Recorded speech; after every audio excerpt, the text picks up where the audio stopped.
여호수아 3장 1절부터 저와 여러분이 한 절씩 교도하겠습니다. 3장 1절부터 제가 먼저 읽겠습니다. 또 여호수아가 아침에 일찍이 일어나서 그와 모든 이스라엘 자손들과 더불어 시뜸에서 떠나 요단에 이르러 건너가기 전에 거기서 유숙하니라. 백성에게 명령하여 이르되 너희는 레위 사람 제사장들이 너희 하나님 여호와의 언약궤 매는 것을 보거든 너희가 있는 곳을 떠나 그 뒤를 따르라. 그러나 너희와 그 사이 거리가 2.9리쯤 되게 하고 그것에 가까이 하지는 말라. 왜냐하면 너희가 행할 길을 알리니 내가 이전에 이 길을 지나보지 못하였음이니라 하니라. 여호수아가 또 백성에게 이르되 너희는 자신을 성결하게 하라. 여호와께서 내일 너희 가운데에 기이한 일들을 행하시리라. 여호수아가 또 제사장들에게 말하였는데 언약궤를 메고 백성의 앞서 건너라 하매 곧 언약궤를 메고 백성의 앞에 나아가니라. 여호와께서 여호수아에게 이르시되 내가 오늘부터 시작하여 너를 온 이스라엘의 목전에서 크게 하여 내가 모세와 함께 있었던 것 같이 너와 함께 있는 것을 그들이 알게 하리라. 너는 언약궤를 맨 제사장들에게 명령하여 이르기를 너희가 요단 물가에 이르거든 요단에 들어서라 하라. 여호수아가 이스라엘 자손에게 이르되 이리 와서 너희의 하나님 여호와의 말씀을 들으라 하고 또 말하되 살아계신 하나님이 너희 가운데에 계시사 가나안 족속과 헷 족속과 히위 족속과 브리스 족속과 기르가스 족속과 아모리 족속과 여부스 족속을 너희 앞에서 반드시 쫓아내실 줄을 이것으로써 너희가 알리라.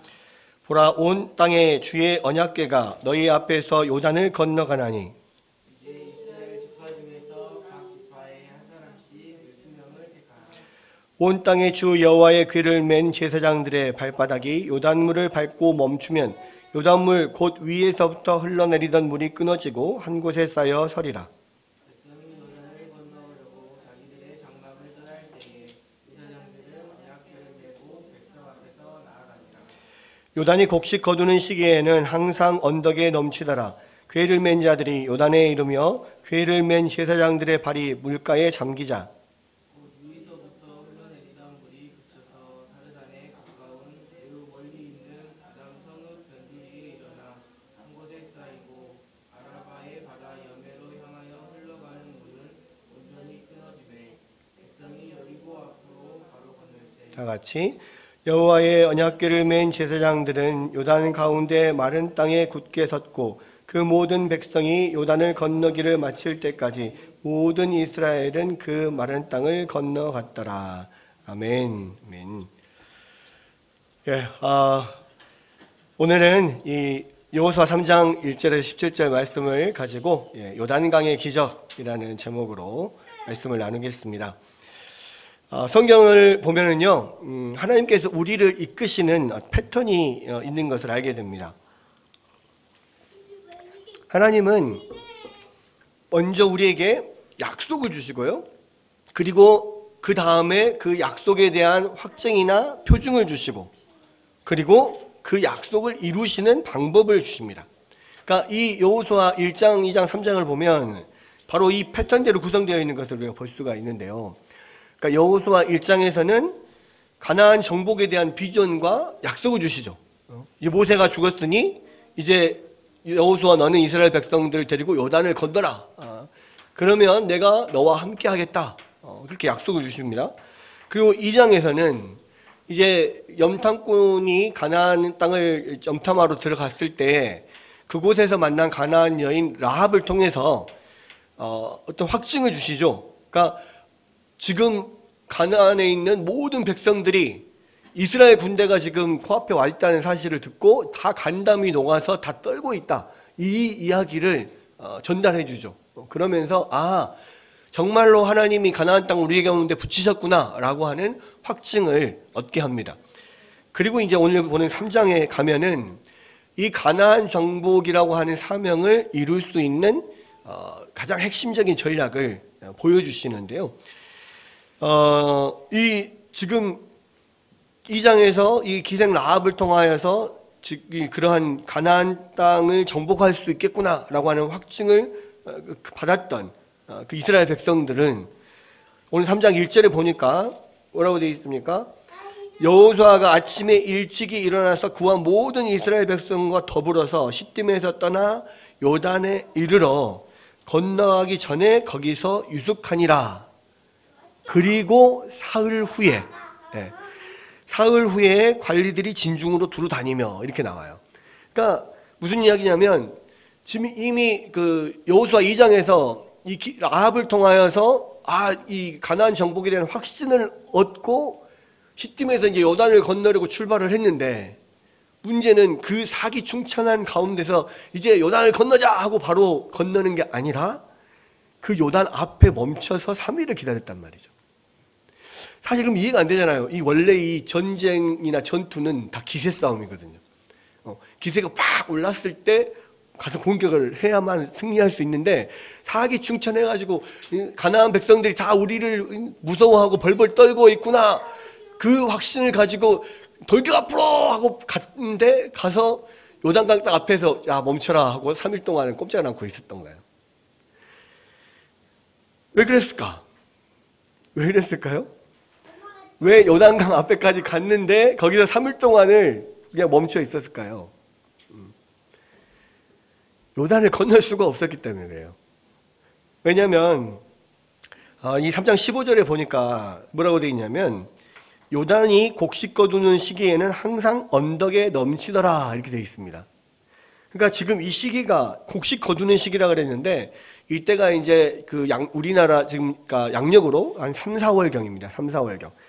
이 3, 4월 때는 그러니까 보통 이제 이스라엘은 10월부터 시작해가지고 우기가 시작이 됩니다. 그래서 한 4월까지가 우기인데 이 3, 4월경이면은 이 우기가 이제 거의 끝나갈 무렵에 그 헐몬산에 있는 그 만년설이 다 녹아가지고 엄청나게 물이 많이 흘러내려올 때입니다. 그래서 그때쯤 되면은 요단강이 원래는 사실은 뭐 강폭이 많아봐야 한 30m 정도?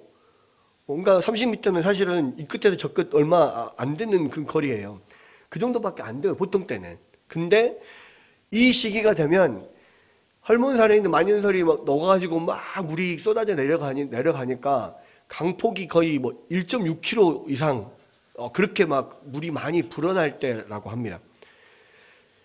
근데 사실은요, 이 대도시들이 대부분 큰 강을 끼고 발달을 하죠.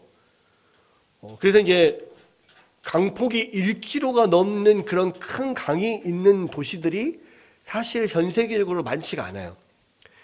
우리나라 한강이 대표적으로 강폭이 항상 1km가 넘거든요, 거기도. 엄청나게 길어요. 그러니까 뭐 한강 대교 뭐 다리들이 많이 있는데 자동차로 그렇게 막 차로 걸어가면 한참을 건너가야 이 한강을 건널 수 있습니다. 이런 정도로 멀어요, 길어요. 근데 그게 한 1km 정도 되고 뭐 영국의 템즈강이나 파리의 세느강이나 뭐 이런 데도 사실은 한강보다 강폭이 더 좁다고 해요. 그러니까 1km가 넘는 강폭을 가진 데가 별로 없어요. 그런데 지금 이 요단강이 이 3, 4월쯤 되면은 거의 1.6km가 되는 그렇게 그런 많은 강폭이 넓어지면서 유속도 빨라지고 엄청나게 물이 많아집니다. 그러니까 생각을 해보세요. 거기를 지금 어린아이와 여자들을 포함해가지고 200만이 넘는 그런 대군들이 건너야 돼요. 근데 그거를 건너기에는 이 사람들이 다 수영해가지고 헤엄쳐서 건널 수 없잖아요.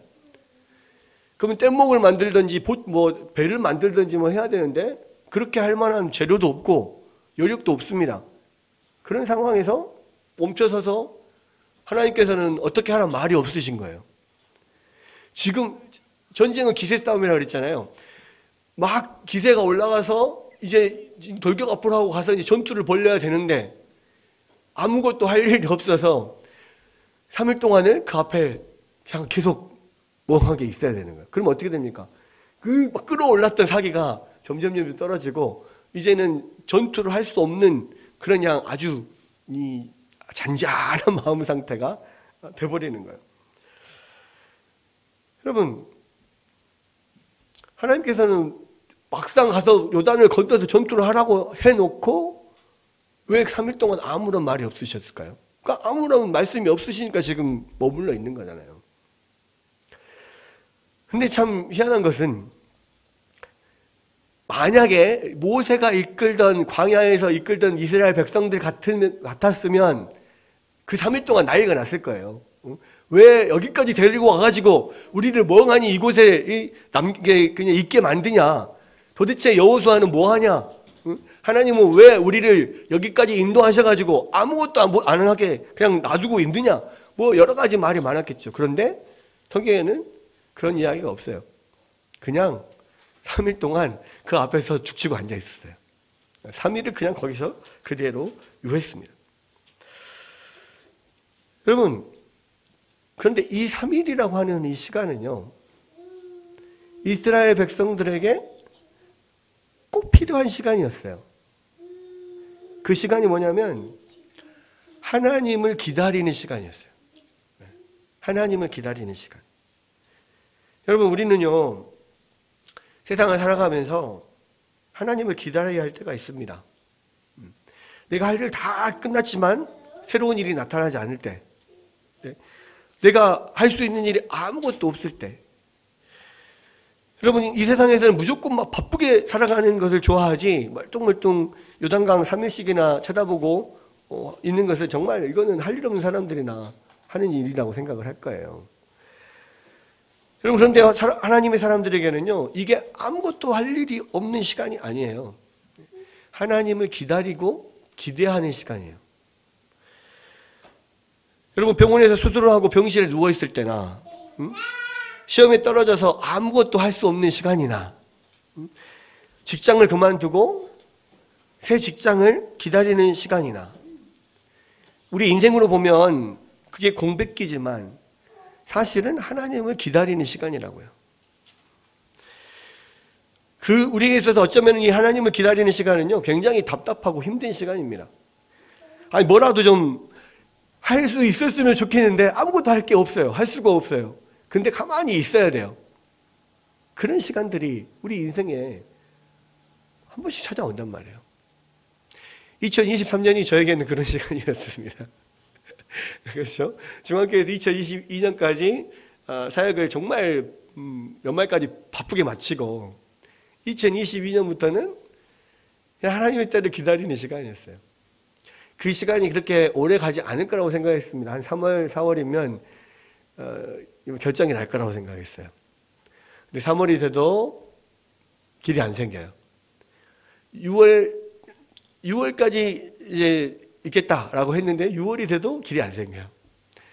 결국은 7월, 8월 넘어가고 9월, 이제 9월이 돼서 비로소 이제 이곳에 자리를 정하고, 그리고 이제 개척을, 이게 이제 하나님의 뜻이구나 생각하고 개척을 시작하게 됐습니다.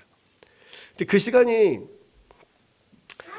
어찌 보면은, 참 오랜만에 20년 동안을 달려오다가 오랜만에 쉬는 시간이다 생각할 수 있는데, 시간은 많은데 그 시간이 그렇게 편하지가 않아요. 그러니까 뭔가가 딱 정해져 있으면, 예를 들어서 뭐 한 3개월, 6개월 딱 쉬고 이제 뭐 뒤에 6개월 뒤에 복귀한다 뭐 이런 거라면, 그러니까 끝이 정해져 있으면 마음 편하게 쉬겠어요. 근데 문제는 아무것도 앞에 정해져 있는 게 없고 그냥 망망대해야. 쉬기는 쉬는데 마냥 쉬기는 하는데 이게 마음이 되게 불편해요. 이것은 쉬는데 쉬는 것이 아니에요. 참 답답한 그런 시간이었는데요. 근데 이런 시간이 꼭 필요하기 때문에 하나님 우리 가운데 주시는 거라는 거예요. 생각을 해보십시오. 성경에 지금 이 이스라엘 백성들 200만 대군이 요단강을 건너서 가나안 땅을 정복해야 되는 그 엄청난 급박한 시간이에요. 근데 그 급박한 시간에 막 분주하게 전투 준비하고 돌아다니고 막 뭔가를 막 해야 될 그 시간에 하나님이 3일 동안 아무것도 못하게 하셨어요. 그 요단강 앞에 그냥 가만히 있게 하셨어. 그때는 아무런 응답이 없어요. 아마도 뭐 여긴 안 나오겠지만 여호수아가 분명히 하나님 앞에 기도하면서 물어봤을 거예요. 하나님, 우리 여기까지 왔는데요. 이제 어떻게 해야 되죠? 하나님, 우리가 어떻게 해야 됩니까? 이 요단강을 건너야 되는데 여자들도 아이들 그 많은 200만 대군이 지금 있는데 뗏목도 보트도 뭐 배도 아무것도 없습니다. 우리가 헤엄쳐서 건너기에는 유량도 너무 많고 깊고 유속도 엄청 빠르고 장정들이라도 못 건널 것 같습니다. 어떻게 해야 됩니까? 3일 동안 아무 대답이 없으셔. 얼마나 답답하겠어요. 그런데 그게 필요한 시간이라는 거예요.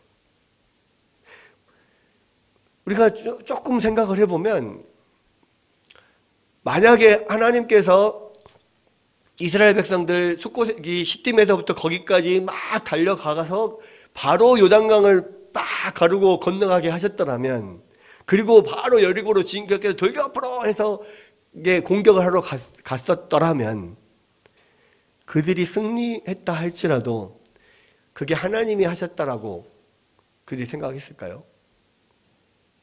그 사기 충천해가지고 막 뭐든지 할 수 있을 것 같은 그럴 때에 진짜로 가서 전쟁을 해서 승리를 했다면 하나님이 하셨다라고 하지 않았을 거예요. 우리가 했다라고 했을 거예요. 하나님이 힘을 주셔서 우리가 했다 이렇게 했을 거라고. 하나님이 그 앞에 딱 데리고 가서 힘을 쫙 빼버리는 거예요. 3일 동안은. 아무런 답이 없고. 그리고 나서 이제 완전히 그냥 사기가 뚝 떨어지고 힘이 쭉 빠졌을 때 비로소 하나님이 움직이기 시작하는 거예요. 하나님이 하시기 시작하는 겁니다. 여러분, 3일이 지난 다음에 여기 보니까 뭐라고 했습니까? 2절, 3절을 보면 사흘 후에 관리들이 진중으로 두루다니며 백성에게 명령하여 이르되 너희는 레위 사람 제사장들이 너희 하나님 여호와의 언약궤 매는 것을 보거든 너희가 있는 곳을 떠나 그 뒤를 따르라.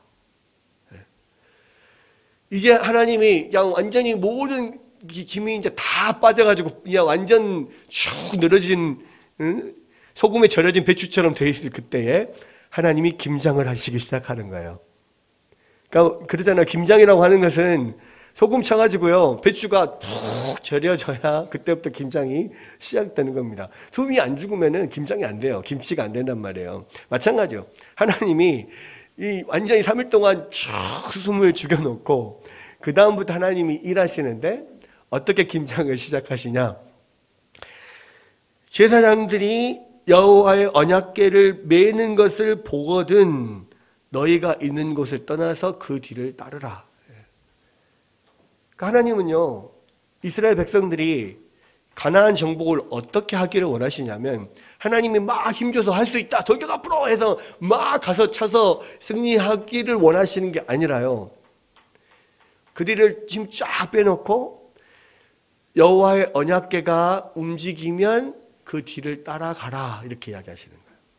그게 너희가 승리하는 방법이다. 하나님이 하실 때 너희들이 따라가는 것이 승리하는 방법이다. 지금 이야기하시는 거예요. 여러분, 하나님의 언약궤라는 것은 뭡니까? 하나님의 언약궤는 뭐예요? 모세가 하나님의 언약궤를 만들었잖아요.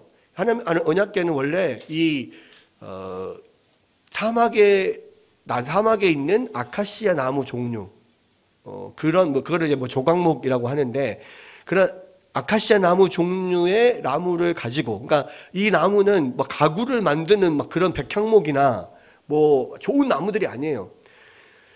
사실은 가구를 만들 수 있는 이런 가구를 만들 수 있는 나무들은요, 아주 튼튼하고 좋은 나무들로만 만듭니다.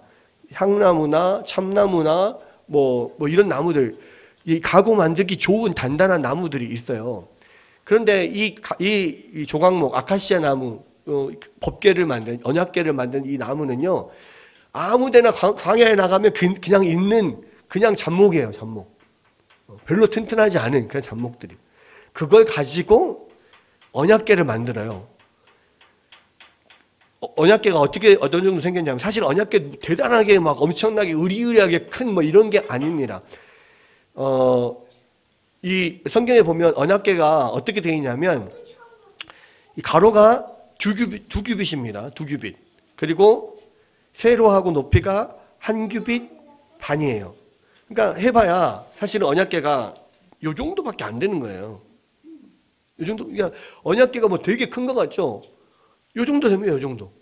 요 정도 딱 여기 강단, 이 강단 요 정도예요. 그냥 강단보다 조금 더 큰 요 정도. 딱 요 정도입니다.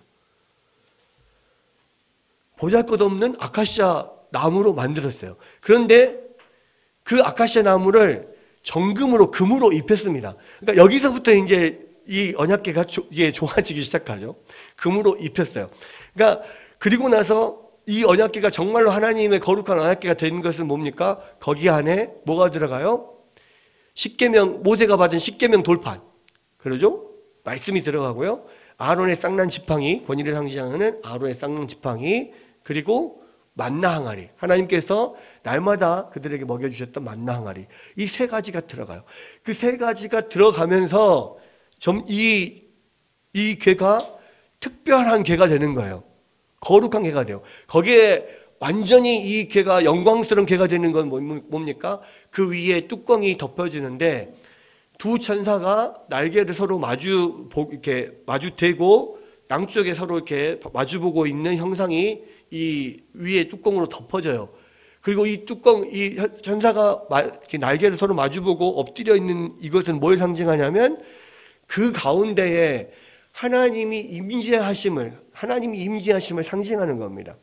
그래서 그냥 광야에 아무데나 널려 있는 아카시아 나무로 만든 이 궤가 하나님의 영광이 그곳에 임함으로 영광스러운 궤가 되는 거예요. 이거는 뭘 뜻하냐면요. 우리 하나님의 백성들이 꼭 그렇다는 거예요. 하나님의 백성들 한 사람 한 사람은요. 다 그냥 아무 데나 쓸데없는 아무 데나 가면 다 눈에 보이고 치이는 별로 좋지 못한 나무들이에요. 그런데 이 하나님 백성들이 왜 영광을 얻게 됩니까? 정금으로 쌓여져요. 예수 그리스도의 보혈로 쌓여져요. 그래서 이게 영화롭게 돼요. 그리고 하나님의 말씀이 그곳에 임하고 하나님의 영광이 임함으로써 거룩한 하나님의 전이 되는 거예요. 여러분 그거 하나님의 임재의 상징입니다. 그러니까 마치 이 언약궤가 우리 하나님의 백성들과 같은 거예요. 그리고 이 하나님의 언약궤가 움직일 때 이스라엘 백성 보고 따라 움직이라고 했습니다.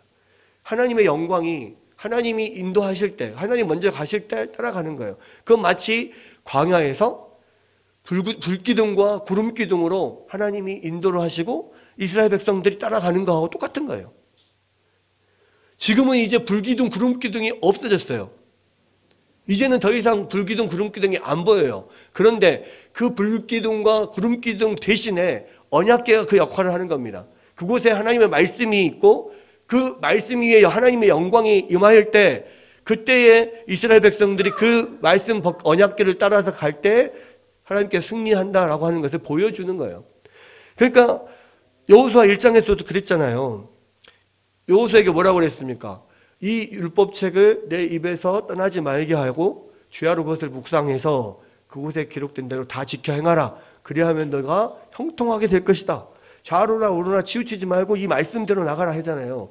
그거를 지금 여호수아에게 말씀했던 그 말씀을 그대로 그냥 보여주시는 거예요.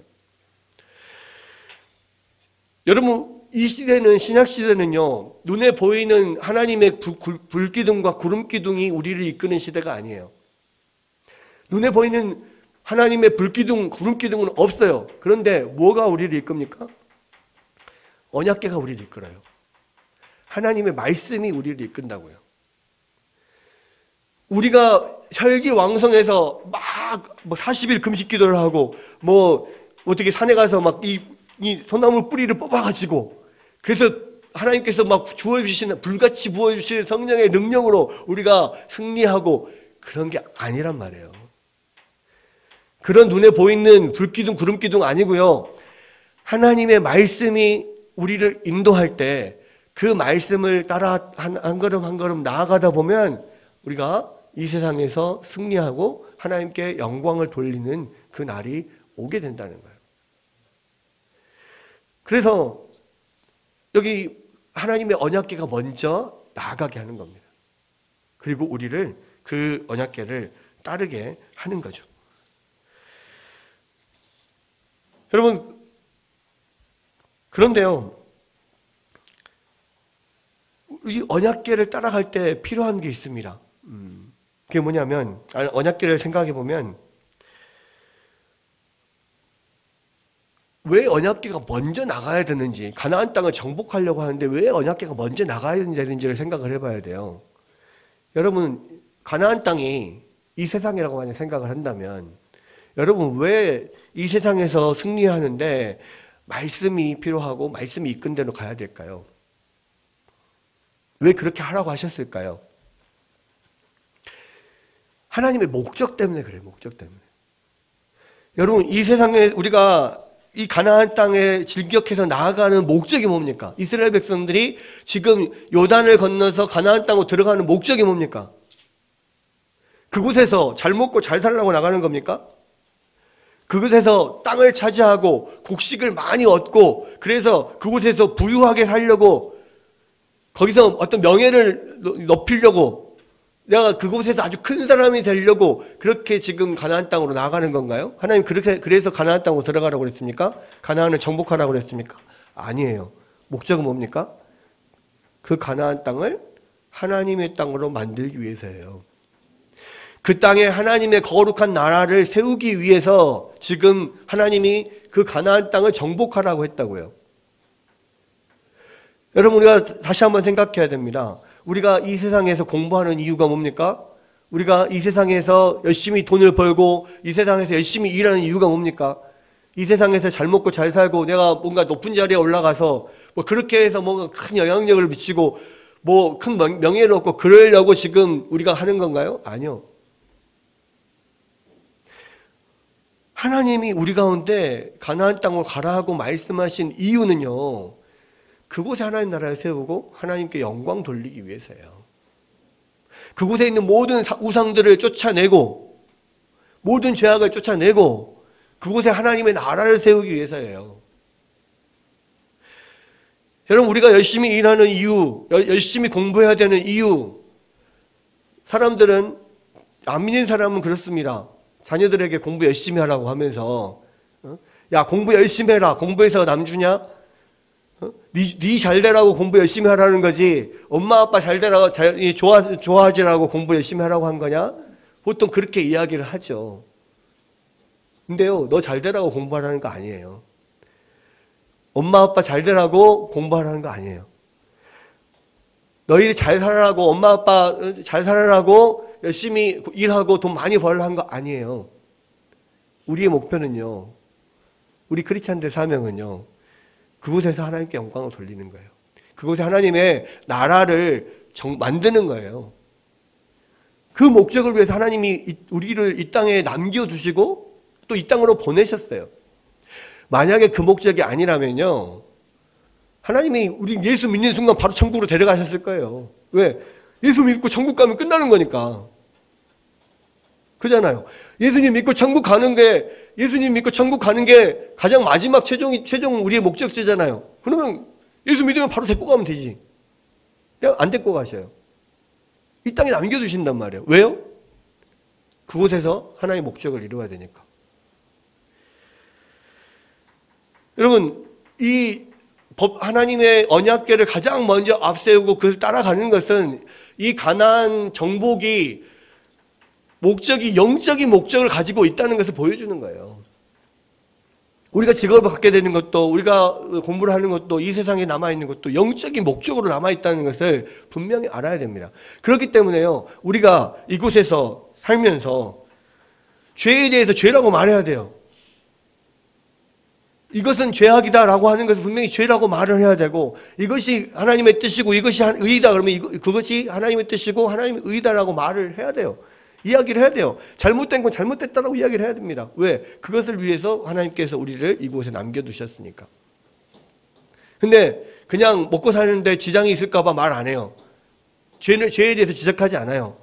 그냥 나만 조용히 있으면 모든 게 평화롭고 좋아지니까 그냥 가만히 있을 거야. 그거는 하나님의 뜻이 아니라는 겁니다. 어느 곳에 있든지 우리가 그곳에서 하나님께 영광을 돌려야 돼요. 죄와 타협하면 안 되고요. 무엇이 의인지, 무엇이 하나님의 뜻인지 그것이 드러나게 해야 합니다. 우리의 이곳에서 가나안 정복을 하는 목적이 뭔가를 지금 언약궤, 제사장의 언약궤를 먼저 앞세우시면서 하나님께서 지금 보여주고 있는 거예요. 너희 전쟁의 목적이 뭐냐, 이거를. 그리고요, 여기서 보면 뭐라고 그랬습니까? 그 언약궤와 그 뒤따르는 이스라엘 백성들의 거리를 2000규빗쯤 되게 하라고. 항상 2000규빗쯤 떨어져서 가라고 그랬습니다. 2000규빗은요, 이게 한 규빗이 이 손끝에서 이 팔꿈치까지 이 길이거든요. 이 길이가 보통 한 45cm에서 50cm 정도 됩니다. 50cm라고 잡으면 0.5m라고 잡으면 2000규빗이면 1000m, 그러니까 약 1km 정도 돼요. 그러니까 항상 그 하나님의 언약궤와 백성들의 거리를 1km 정도의 거리를 두고 따라가라는 거예요. 그 말은 무슨 말입니까? 하나님의 말씀을 언약궤의 경외심을 갖고 따르라는 거죠. 왜 스승은 그림자도 밟지 말라? 왜 그럽니까? 선생님, 스승에 대한 경외심을 나타내기 위함이잖아요. 조심스럽게 따라가는 거예요. 근데 마찬가지 하나님의 언약궤가 할 때 이스라엘 백성들이 조심스럽게 따라가야 돼요. 그 경외심을 가지고 항상 그 거리를 유지하면서. 그러니까 요즘에 참 우리 임세태가 너무 사랑의 하나님, 또 사랑의 예수님, 우리의 친구 되신 예수님, 하나님은 우리의 친구, 막 이렇게 그렇게 이야기를 하니까요. 하나님 무슨 진짜 자기 친구인지 알아. 하나님은요, 거룩하신 분이에요. 우리가 하나님을 경외하기에 마땅한 분이란 말이에요. 그 경외심을 잃어버리면 안 돼요. 하나님은 사랑의 하나님이고 나의 친구 같은 그런 좋으신 분, 나와 항상 함께 하시는 분이라는 것은 오케이, 좋습니다. 그렇게 인식하고 늘 하나님께 가까이, 하나님과 친밀하게 지내는 거 좋아요. 그런데 거기서 경외심이 없어져 버리면 후레 자식이 되는 거예요.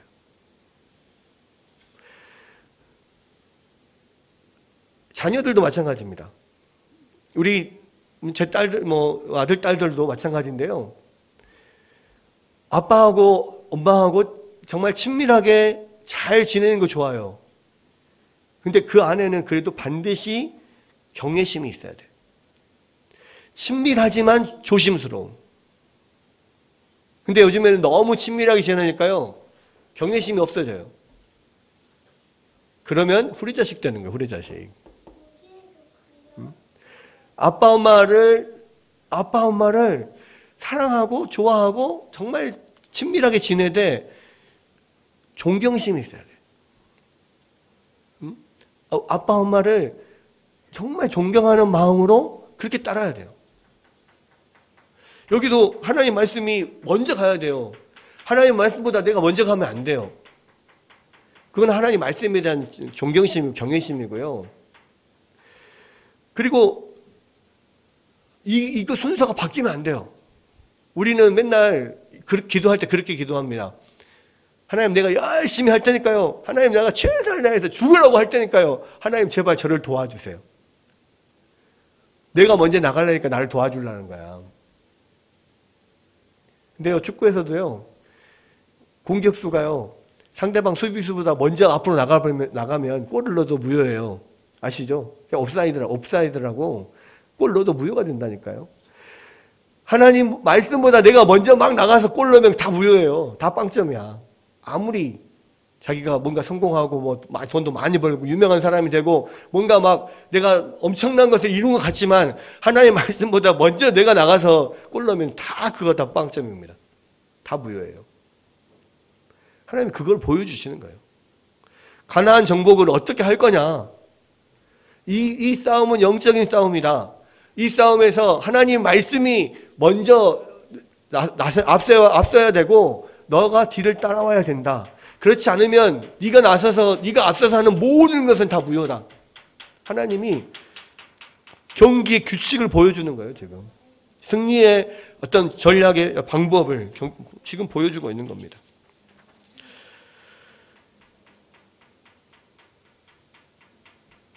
그리고요, 마지막으로 한 가지는요, 하나님의 언약궤가 나갈 때 언약궤를 맨 제사장들이 먼저 들어가서 이 요단강에 들어가서 발을 딱 발이 적셔지는 순간에 비로소 요단강이 갈라지는 역사가 나타납니다. 홍해는 그냥 이렇게 양쪽으로 갈라졌죠. 여기는 한쪽으로 요단강은 위에서 아래로 한쪽으로 흐르잖아요. 그러니까 이건 어떻게 갈라지냐면 이 언약궤를 맨 제사장들이 찰박찰박 안으로 언약궤를 메고 딱 들어가니까 발이 다 적셔지니까 저 위에서부터 물이 내려오다가 갑자기 여기 보면 뭐 아담이라고 돼 있는 곳이 있거든요. 그 근방에서 아담 변경에서 물이 갑자기 멈춰서 위로 막 그러니까 밑으로 흘러야 되는데 막 위로 올라가요. 위로 내려오던 물이 위로 올라가는 거 하늘로 막. 그리고 이게 벽이 되는 거야. 계속 요렇게. 그거 먼저 흘러 내려온 물은 이제 거기는 막혀 있어서 이제 못 내려오고 먼저 내려간 물은 먼저 쫙 빠지고 그렇게 함으로써 그 지역이 마른 땅이 돼요. 그러니까 여기서 이것을 하나님의 기적이라고 할 수밖에 없는 이유는 뭐냐면 그렇게 한다 할지라도 바닥이 질척질척 할 거잖아요. 그런데 어느 순간에 순식간에 바닥이 말랐어요. 홍해가 갈라질 때도 그랬던 것처럼 여기도 말랐어요. 왜? 이게 하나님의 기적적인 일이라는 것을 보여주는 겁니다. 근데 그 일이 어떻게 할 때 일어났다고요? 제사장들이 언약궤를 메고 들어가서 발을 적실 때야 그 일이 일어납니다. 그러니까 하나님의 역사, 하나님의 기적적인 일이 일어날 때 두 가지가 있습니다. 홍해 같은 경우에는요, 먼저 홍해를 갈라놓고 들어가게 하세요. 그렇죠? 근데 요단강은요, 갈라놓고 들어가게 하신 게 아니고 언약궤를 먼저 맨 제사장들이 들어가서 발을 적신 만큼 믿음으로 들어갔을 때야 비로소 요단강 물이 끊겨요. 왜 그랬을까요? 홍해가 갈라질 때는 이스라엘 백성들이요, 믿음이 없었어요. 그러니까 일단 갈라놓고 들어가라 하신 거야. 근데 지금 이 요단을 건널 때는 40년 동안 훈련을 받았잖아요. 이스라엘 백성들이 광야에서 40년 동안 훈련을 받았기 때문에 믿음이 있습니다. 그래서 그 믿음으로, 그 작은 믿음으로 언약궤를 메고 제사장들이 들어갔을 때 길이 열리는 거예요. 여러분, 예수님을 처음 믿을 때는요, 정말로 기적적인 역사를 하나님께서 그냥 길을 빡 열어놓고 가게 하세요. 그래 놓고 그것을 경험하게 하시고, 아, 하나님이 진짜 함께 하시는구나, 이거를 깨닫게 하십니다. 그런데 조금 훈련이 되고 믿음이 생기면요, 그 다음에는 그냥 열어놓고 가는 일은 없어요. 가게 하는 일은 없어요. 일단 믿음으로 시작하게 하시고 발을 적시게 한 다음에 그때서야 하나님이 이 요단강을 열어주신단 말이에요. 그거를 보여주고 있어요. 믿음으로 하나님 앞에 하나님께서 약속하신 것을 붙잡고 하나님 말씀을 붙잡고 내가 믿음으로 그 발걸음을 옮기고 물속으로 들어갈 때 하나님께서 열어주시는 걸 경험하게 하시는 겁니다. 이제는 이 세상에서 믿음으로 뭔가를 도전할 때 하나님이 길을 열어주시겠다라고 이야기를 하는 거예요. 그냥 가만히 있어서 열어놓고 할 테니까 와라. 이제는 우리에게 그렇게 안 하세요. 예수님 처음 믿을 때는 무조건 병 고쳐주고 예수님 믿게 하고 이게 가능해요. 근데 지금은 안 그래요. 선교지 같은 데서는 아직도 그런 일이 일어납니다. 그런데요, 지금 복음화가 어느 정도 되면은요, 상대적으로 선교지에서 일어나는 기적보다 이곳에서 일어나는 기적들이 별로 없습니다. 그냥 말씀으로 많이 이렇게 믿고 나가게 만드시고 그것들을 통하여 하나님께서 역사하시는 거죠. 여러분, 근데요, 한 가지는 그 제사장들이 언약궤를 메고 그 안으로 들어가서 그냥 그것으로 끝, 이제는 제사장 할 일 끝났어, 이제 와, 이렇게 하지 않았어요. 여기서 보면 어떻게 됩니까? 200만이나 되는 그 모든 이스라엘 백성들이 요단강을 다 건널 때까지 언약궤를 메고 제사장들이 그 강 중앙에서 버티고 있었어야 돼요. 그 제사장들이 버티고 있을 때에 물이 안 내려오고 있고요. 이제 다 건너가고 마지막으로 제사장들이 올라오니까 이제 요단강이 다시 흐르기 시작했어요. 그 무슨 이야기입니까? 하나님께서요, 하나님의 일을 할 때요, 하나님의 교회를 이끌어 나가실 때요, 하나님이 리더들을 세우십니다. 그리고 그 리더들이 그 강 중심에서 계속해서 언약궤를 메고 그곳에서 계속해서 인내하고 서 있게 만들어요. 그리고 그들의 어떤 헌신을 통해서 하나님의 일이 완성되게 만드시는 거예요. 그래서 리더가 되게 중요합니다. 리더들이 하나님의 말씀을 붙잡고 어떤 상황에서 포기하지 않고 굳건히 서 있을 때 하나님이 그 공동체를 들어쓰시고 역사하신단 말이에요. 하나님의 놀라운 일들을 일으키신단 말이에요. 그래서 여러분, 사도 바울도 많은 교회들에게 편지할 때 항상 그 이야기를 해요. 뭐라고 합니까? 나와 함께하는 전도팀들을 위해서 기도해 주십시오라고 꼭 부탁을 해요. 왜 그럴까요? 리더가 버티지 못하고요, 리더가 인내하지 못하고 서 있지 못하면요, 그 공동체 다 무너지거든요. 제사장들이 언약궤를 메고 그 요단강 중앙에서 버텨주지 못하면 거의 한나절을 6시간 이상을 아니면 12시간 이상을 거기서 버텨주지 못하면요, 이스라엘 공동체가 무너져요. 그래서 사도 바울도 그것을 알기 때문에 자기를 위해서 또 교회를 위해서 기도해 달라고 하는 거예요. 마찬가지입니다. 여러분들이 교회 리더들을 위해서, 특별히 목사를 위해서 기도해 주셔야 돼요. 힘들고 어려울 때 많습니다. 그런데요, 우리의 싸움은요, 혈과 육의 싸움이 아니고요, 영적인 싸움이에요. 그래서 말씀을 붙들고 그곳에 버티고 서 있어야만 하나님 역사가 일어나는 거예요. 개척을 시작하면서 가장 문제가 되고 힘이 되는 것은 뭐냐면 믿음으로 버티지 못할 때예요. 많은 것들이 힘들죠. 그런데 정말로 리더가 믿음으로 말씀 붙들고 버텨갈 때, 인내할 때 하나님이 역사를 이루시거든요. 그래서 교회를 위해서, 여러분들이 저를 위해서, 교회를 위해서 기도해 주셔야 되고 모든 교회 영적인 리더들을 위해서 기도하셔야 되는 거예요. 여러분, 근데요, 교회뿐만 아니에요. 여러분, 우리의 인생에 결국 마지막 종착역은 하나님 나라잖아요. 우리 인생의 마지막은요, 구원의 완성이에요. 구원의 완성은 뭡니까? 결국은 우리가 온전히 이 땅에서의 고난과 시련을 이겨내고 하나님의 말씀으로 예수님 닮은 그런 형상으로 변화되어 가서 완전히 예수님 닮은 사람으로 변화될 때 구원의 완성이 이루어지잖아요. 구원의 서정의 마지막은 예수님을 완전히 닮는 거잖아요. 거기까지 가는 동안 뭐가 필요합니까? 인내가 필요해요. 그래서 구원의 서정의 마지막은요, 성도의 견인이에요. 성도의 견인이라는 건 뭡니까? 굳건할 견자에 인내할 인자. 굳건히 참고 인내해서 결과적으로 마지막 성화를 끝내서 하나님 예수 그리스도 닮은 사람까지로 완전히 변화될 때까지 인내하고 견뎌내는 거예요.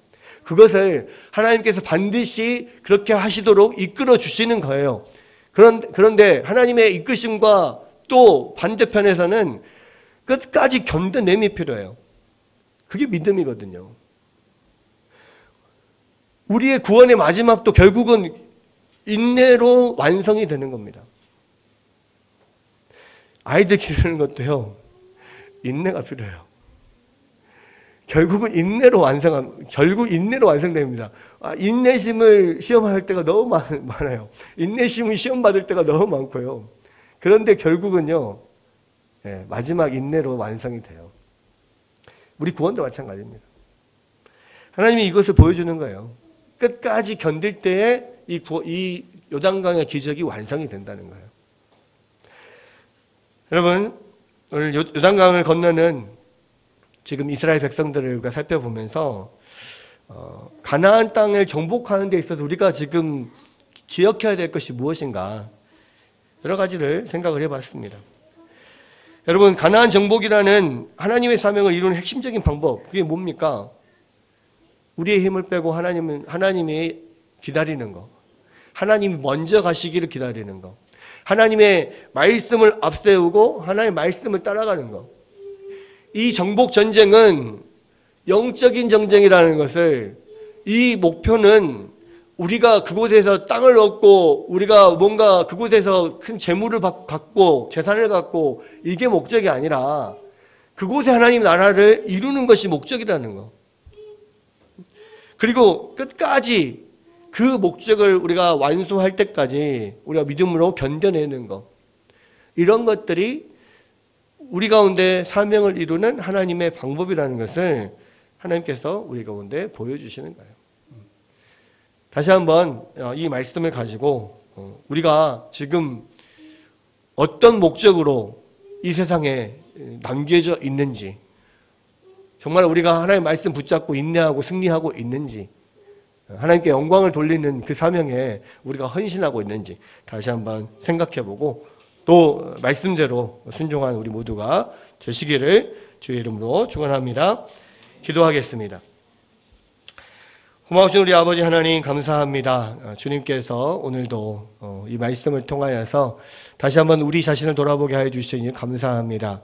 정말로 바쁘고 힘든 정신없이 흘러가는 세상 속에서 우리가 무슨 목적으로 이 땅에서 이 정복전쟁을 수행하고 있는지 다시 한번 생각하게 하여 주시고, 또 이곳에서 우리 주님의 뜻대로 승리할 수 있는 방법이 무엇인지 또 온전히 생각할 수 있도록 좀 인도하여 주시기 원합니다. 주의 말씀 붙잡고 끝까지 인내하며 또 주님만을 온전히 바라보며 이 땅에서 맡겨주신 귀한 사명 잘 이루어갈 수 있는 우리 모두가 될 수 있도록 하나님 함께하여 주시옵소서. 감사하고 예수님의 이름으로 기도드리옵나이다. 아멘.